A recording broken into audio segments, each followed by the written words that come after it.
Hello sa mga kamanibela. Nandito tayo ngayon sa malaking kalsada ng Kawit. Ito yung babaybayan natin from Kawit. Pupunta ako ngayon sa Manila. Okay? So, samahan niyo ako. Ang gamit ko po ngayon ay automatic na sasakyan.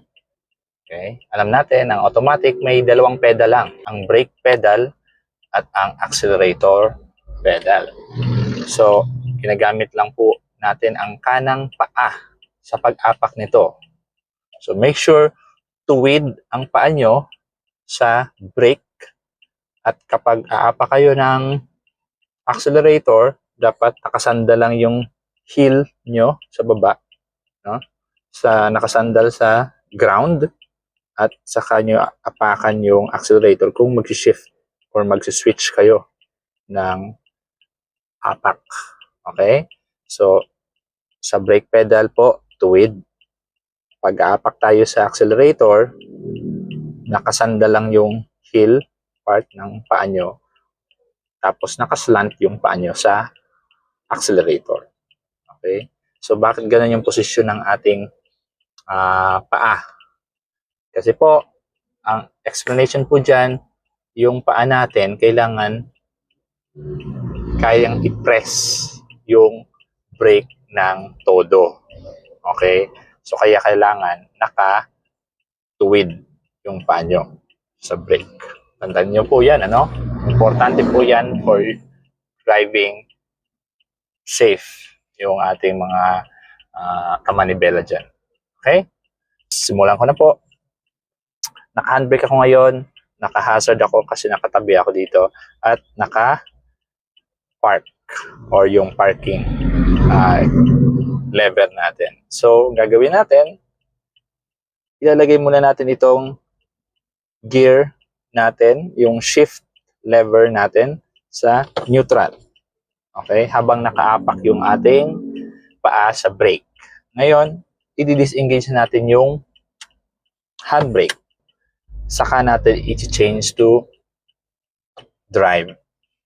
Ngayon, dahil naka-drive na tayo, pwede natin tanggalin ng dahan-dahan yung paa natin, okay, sa brake. So, kung nakapa kayo ngayon sa brake, dahan-dahanin nyo lang tanggalin, tatakbo na ito ng dahan-dahan. Okay. So, tatanggalin ko na yung aking hazard at magla-left signal na ako. Titingnan ako dito sa left mirror at saka sa aking blind spot. Alright.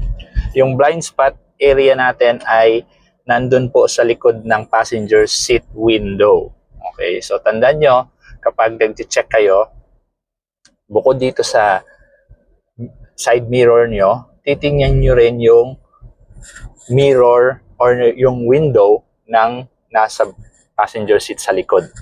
Okay? Kasi yun yung blind spot area. Alright. Pag sinabi nating blind spot, ibig sabihin, yung hindi nakikitang mga sasakyan.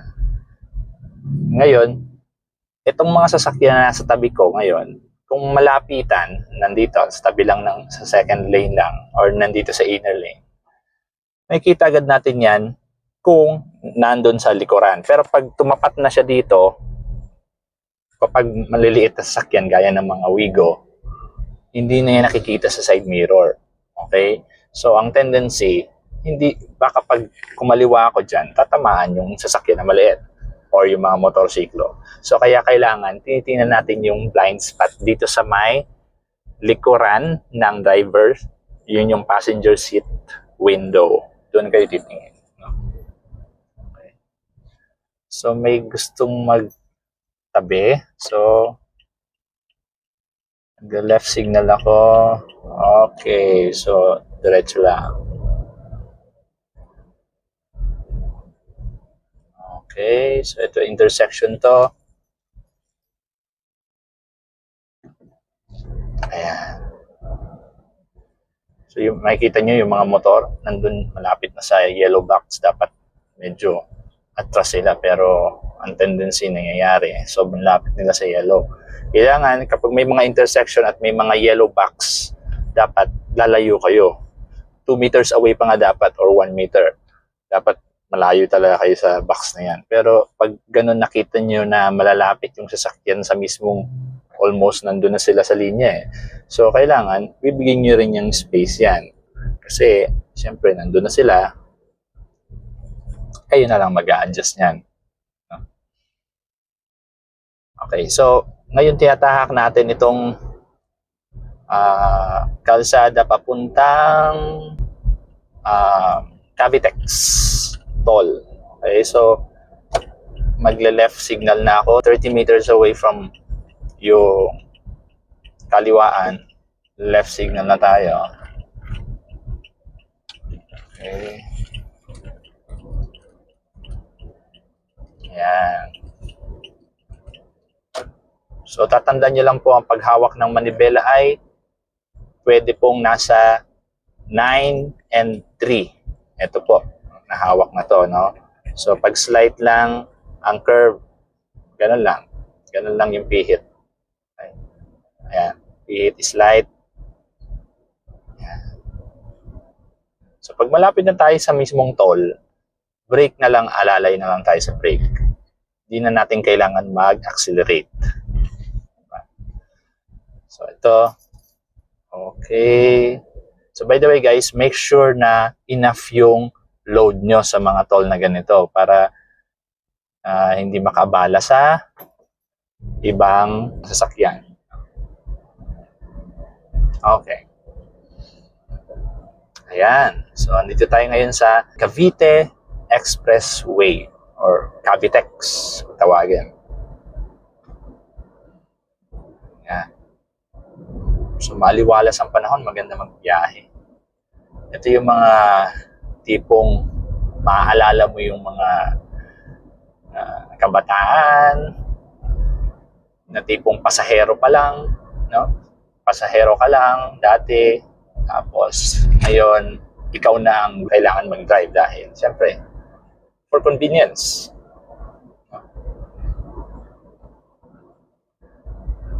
So, ganun talaga. Nostalgic lang. Ibig sabihin, talaga maaalala mo yung mga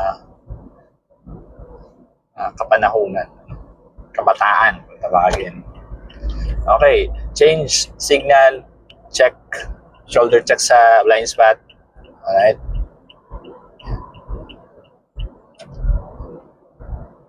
So ngayon, ito, mabagal kasi yung sa unahan ko, kaya nag-left ako. Ngayon, kung hindi naman ako ganun kabilis, babalik ako sa rightmost ng expressway. So tandaan nyo kapag mga ganitong expressway, kailangan pag hindi naman kayo nasa todo 100 kph or 100 km per hour yung maximum dito. Kung hindi naman kayo nasa todo, so dito lang kayo sa right lane. Ito yung slow vehicle. Ito yung slow moving vehicles lanes, tawagin. Pero kung gusto nyong taasan yung speed nyo up to the maximum 100 km per hour, then change lane kayo dito sa left. Okay? So ito, nakikita ko parang ang speed ko kasi ngayon 80 km per hour. Okay? Pero yung nandun sa unahan ko, parang mas mabagal pa siya sa 80. So, titingin na ako dito sa magtitingin na ako sa mirror. May mabilis, so tinanggal ko muna yung signal ngayon. Shoulder check, double check, okay? Pasok. Yun. Ayan, no? 80 km per hour yung takbo ko. Itong mga to, malamang nasa 75. Yan. 75 kph na yung takbo nila. Ngayon, kailangan kong unahan sila. So, nag-increase ako ng speed. Naka 85 km per hour ako. 90. Ayan. Tapos, balik ako dito sa right.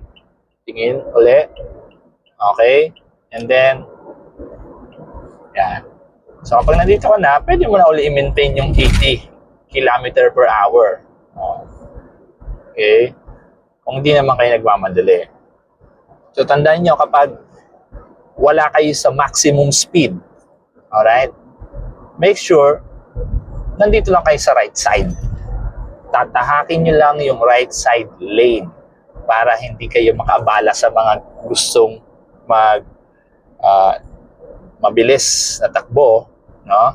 Sa gustong or yung mga sasakyan na tumatakbo ng maximum speed, no? Yan, traffic dito. Ano kaya nangyari? Okay, so antay lang tayo. By the way, itong tinatahak natin ay Cavitex or yung tawag ay Cavite Expressway. Usually, maluwag to eh. Pero, dahil Friday. Friday nga pala ngayon. Biyernes. Kaya parang nagmumukhang Biyernes Santo yung biyahe natin. Okay lang. So ito, kapag nakita natin medyo matagal yung hinto, ang gagawin nyo, diba naka-brake kayo, no? So ito ngayon, tumatakbo pa ako ng paunti-unti, naka-brake lang ako. Tatanggalin ko lang yung brake para tumakbo ng dahan-dahan. Ngayon, pag tipong huminto talaga yung harap mo, so okay, so nakita natin, no, nag-brake siya, nagkaroon ng red light sa rear. So kapag nag-todo brake yan, ibig sabihin, matatagalan yung pag-move. Okay, matatagalan yung pag-move. Ayan, kita nyo, nag-brake siya sa unahan. Okay. Saan nakita sa camera? Ayan. Pag nag-brake yan at huminto, pwede nyo rin i-change itong gear shift lever nyo from drive to neutral. Okay? So, minsan ginagawa natin yan kapag sa traffic at alam natin na matagal pa bago siya gagalaw. So, i-change nyo yung shift lever nyo from drive to neutral. At ang kagandahan dun, kapag nalipat nyo yung shift lever nyo, okay, sa drive to neutral, pwede kayo magpahinga sa pedal, sa pag-apak ng pedal. So, pag naka-neutral kasi to, pwede nyo nang tanggalin yung paa nyo sa pagkaka-brake. Tatanggalin nyo yung paa nyo sa brake pedal. Yan ay kung naka-neutral po ito na cambio. Okay, tandaan nyo. And syempre, i-consider nyo rin kung pataas o pababa yung kalsada. Kasi naka-neutral na kayo, pero kung pataas yung kalsada, ang tendency, bababa kayo. Mag-roll yung sasakyan pababa. Diba? So, mas delikado yun. So, paano kayo makakapagpahinga kapag gano'n, ano? Traffic, tapos totally stop. Alright? Totally stop yung mga sasakyan sa traffic. So, para makapagpahinga kayo, ang standard procedure lang ay ilipat nyo yung cambio or yung shift lever nyo from drive to neutral. And to make sure na hindi gugulong, i-engage nyo yung handbrake. Okay? At saka nyo tanggalin yung paa nyo sa brake pedal.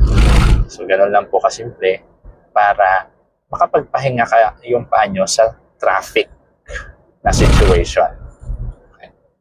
So, kanina nakita natin, no? Kaya pala traffic kasi may nag-aayos ng kalsada sa kanan. So, 2 lane siya kanina na biglang nag 1 lane. So, kaya nagkaroon ng bottleneck dun sa area. Kaya nag-traffic. Okay. So, ito na yung talagang normal traffic dito sa Cavitex area. So, hindi naman ganun ka-traffic. Right? So, ito yung area na pupunta tayo sa Manila, pero dadaanan uli natin yung pangalawang toll gate. No? So, kanina, nadaanan na natin yung first toll gate na nandun sa area ng Cavite. Ngayon, yung second toll gate dito, yan yung area papasok sa Manila. Okay. Actually, Parañaque area tapos papasok sa Pasay. Okay. So, ito tuloy-tuloy naman to. Ayan. Kung nasa leftmost kayo, alright, at ang takbo nyo naman ay tama lang sa takbo nung nasa unahan yung sasakyan. Let's say ngayon, ang takbo ng sasakyan ko ay 80 kph or 80 km per hour. So, okay lang na mag-stay kayo sa left. Alright? Pero, kung yung takbo sa unahan nyo ay mas mabilis at saka kayo ay naiiwan at may nakasunod sa inyo sa likod mismo, nakabuntot, ibig sabihin, pakiramdaman nyo, no? Kailangan nyong tumabi sa slower lane. Dito kayo kakanan. Pero kung nakikita naman natin na ang distance natin ay just enough, di ba? Enough lang sa nasa unahang sasakyan natin. So, no need to change lane. Okay? So, ang takbo ko nga ngayon ay 60 km per hour lang. So, ibig sabihin, medyo nagkakaroon ng congestion dun sa unahan na bumabagal na yung mga sasakyan dito sa leftmost. Diba? Mas mabilis pa nga yung nasa rightmost ngayon. Okay? Ayan. Ayan, so malapit na tayo dito sa toll. Sa pangalawang toll, dadaan lang tayo dito and then Manila na. Punta na tayo, papasok na tayo ng Manila. So, ang pagdadrive dito sa expressway, madali lamang po. Tandaan nyo lang, kapag mabagal kayo, nandito lang kayo sa may rightmost lane. Okay? At kapag mabilis naman ang gusto nyo, tahakin, di leftmost kayo or yung inner lane mong tawagin. Huwag kayong malilito sa inner and outer lane. Madali lang tandaan. Paano? Pag sinabing inner, ibig sabihin, yung direction papunta at pabalik, dito kayo sa gitna, sa inner lane, tumatahak. Okay? So, ibig sabihin, nasa leftmost kayo tumatahak. Okay? Kasi ito yung kalsadang papunta doon at pabalik. No? Ang inner niyan ay nandito sa gitna. So, yung kalsada na tinatahak ng mga mabibilis na sasakyan ay nasa inner lane or yung leftmost lane. Okay? Ngayon, kung mabagal tayo at gusto natin tahakin yung expressway, kailangan nasa outer lane po tayo. So, yung papunta at pabalik, nasa pinaka-side, nasa rightmost tayo. Okay? So, yun lang po ang kaibahan ng inner at ng outer lane. So, madali lang po tandaan. Okay? Ayan. So, andito na tayo. Make sure na enough yung load natin para makalabas tayo dito. So, tanda natin sa mga toll gate, no? Kailangan, chine-check nyo yan kung may load pa. Ngayon, saan nasa-check yan? Meron yan app dalawa kasing klaseng app ng toll natin. Ito yung kung sa Cavitex kayo, Easy Trip. Okay, app. Kung sa Cavitex kayo, no? So, iyan yung toll na kung saan pwede kayo mag-check ng load balance nyo sa Easy Trip app sa mobile phone nyo. Ang Easy Trip ay, ang hawak niya ay Cavitex at saka yung NLEX na toll. Okay? Ngayon, kung SLEX naman, ang may hawak naman yan ay yung Swift. No? Yung Swift app, ano yan tawag? Doon nyo ma-check yung balance nyo. Okay. Alright. So, andito na tayo. Babaybayin natin itong kahabaan. Palabas na to ng Pasay. Okay. So, nakikita natin sa taas. May sign na Ajax on the left and Baclaran on this part. So, kung gusto kong dumiretso, pupwestuhin ko na yung sasakyan papuntang Baclaran, Manila. So, ang takbo ko lang ngayon ay 60 km per hour. So, dahan-dahan lang naman kailangan.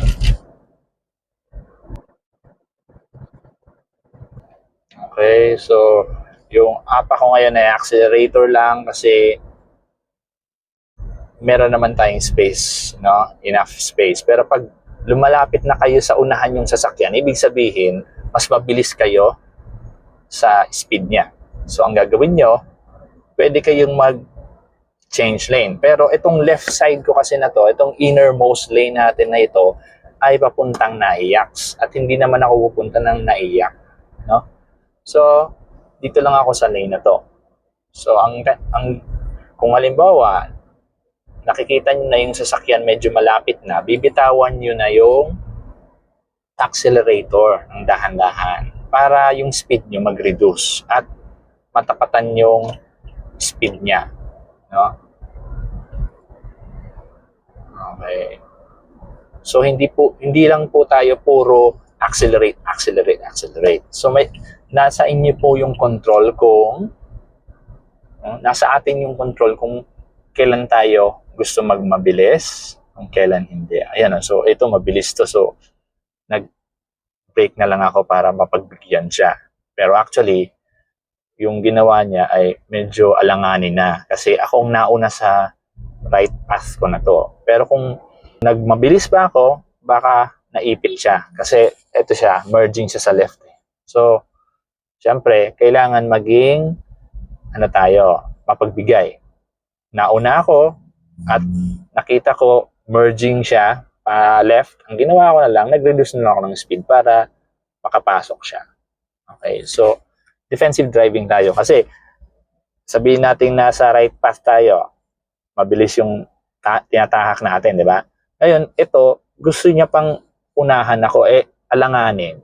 Di ba? So kung halimbawa, hindi ko inisip yung kalagayan ng sasakyan na yan, nasa unahan natin ngayon, ang mangyayari, inunahan ko siya, ito, dire-diretso, pwedeng bumangga sa sasakyan ko.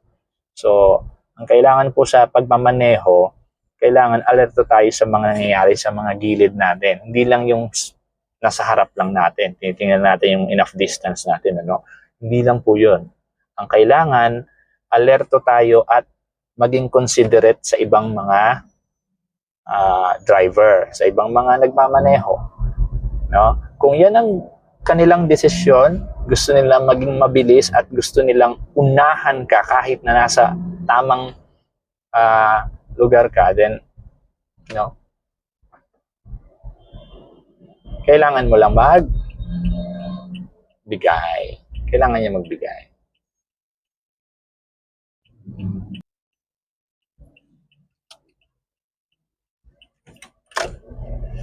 Okay, so nag-go na.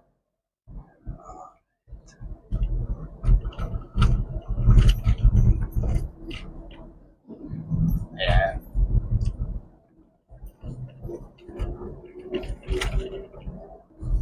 Alright.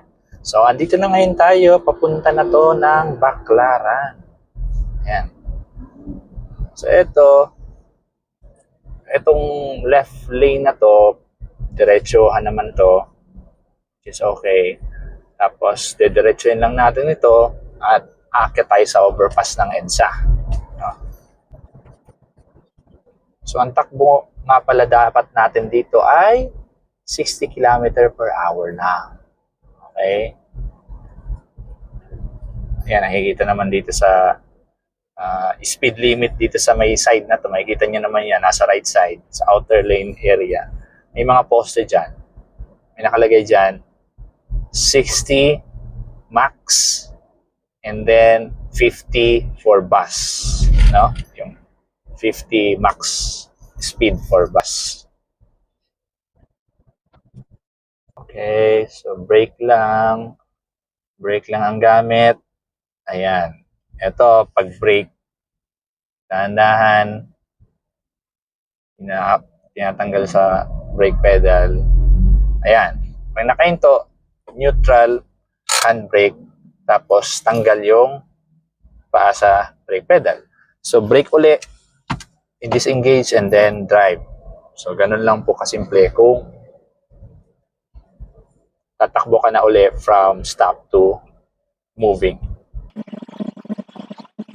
Okay, so nasa leftmost lang ako kasi aakyat tayo sa overpass.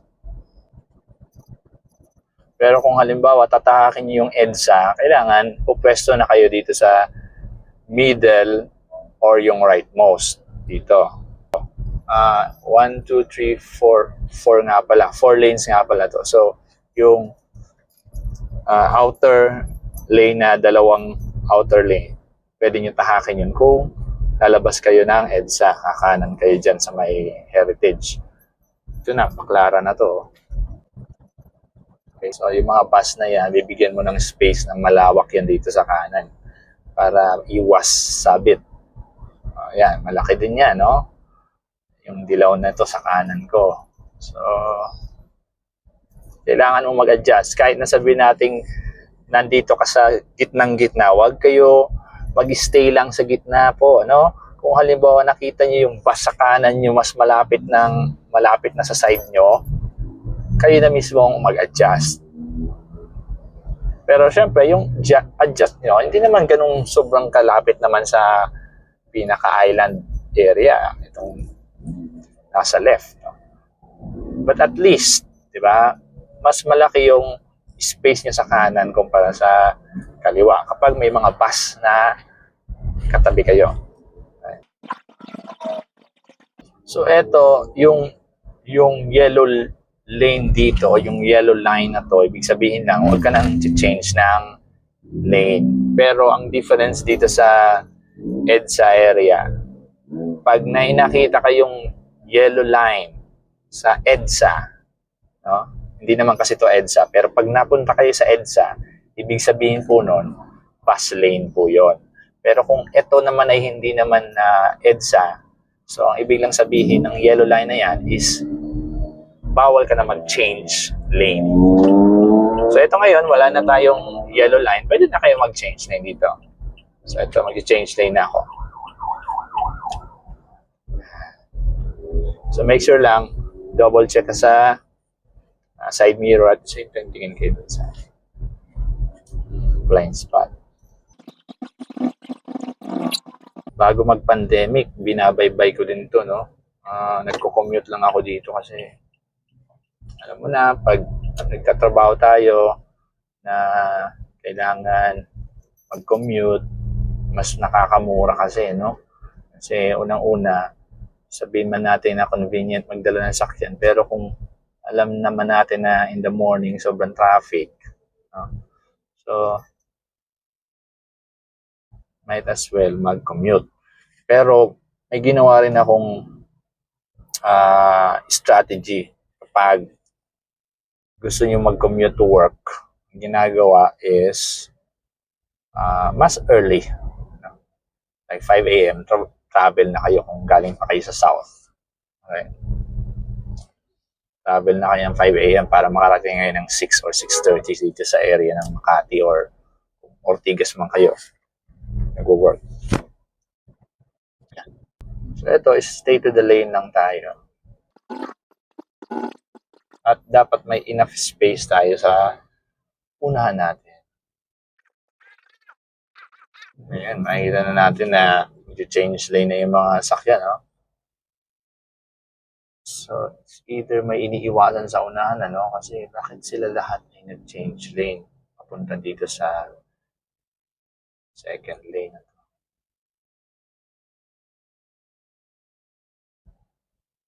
Okay, ayun. Yun naman pala. Ay,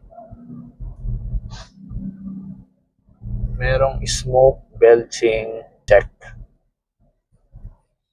So, yun.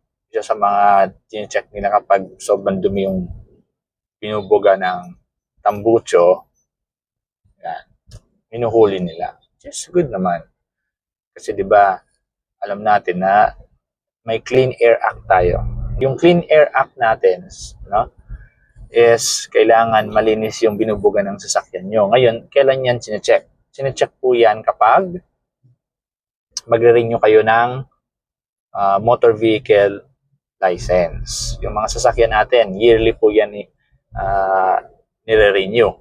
Okay? So, dumadaan yan lahat sa emission test. Ngayon, doon sine-check Kapag madumi yung buga ng tambucho nyo, ibig sabihin, kailangan nyo na magpa-change oil. No? So, papa-change oil kayo, tapos, pag change oil na yan, saka na ulit kayo retest kung halimbawa nag-fail yung emission test nyo. Okay. I think yung rightmost na to is going sa Hilpuyat. So, hindi tayo pupunta dyan. Ayan, so umuulan na. Make sure na may wiper tayo. By the way, yung wiper ko ngayon ay sira. Kaya pupunta rin ako ngayon sa mismong papaayos ng wiper. Okay, padaanan natin siya at alanganin na siya sa gitna. No?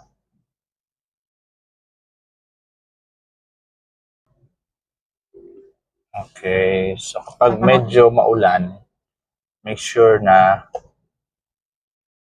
gagamit kayo ng dim light. No? Yung nasa left light control nyo, i-twist nyo lang ng isang beses. Okay? So pag na-twist nyo ng isang beses yan, meron kayong dim light. No? Yung maliit lang na light. Okay. So para maging visible kayo, kapag medyo may mist, rain, or yung konting ambon. Ano? Pero kapag ang ulan ay sobrang lakas, huwag kayong gagamit ng hazard light. Gagamit kayo ng headlight. Ang headlight, dalawang twist sa kaliwa. Sa kaliwang or sa light control nyo.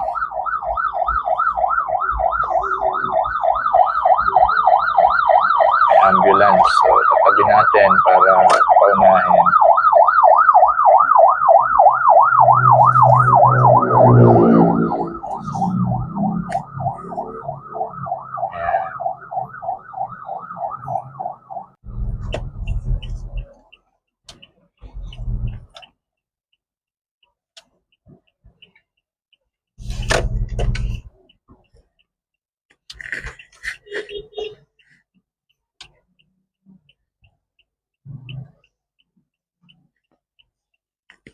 Okay, so hanggang dito na lang po tayo. Salamat sa pagsama sa aking biyahe. Thank you.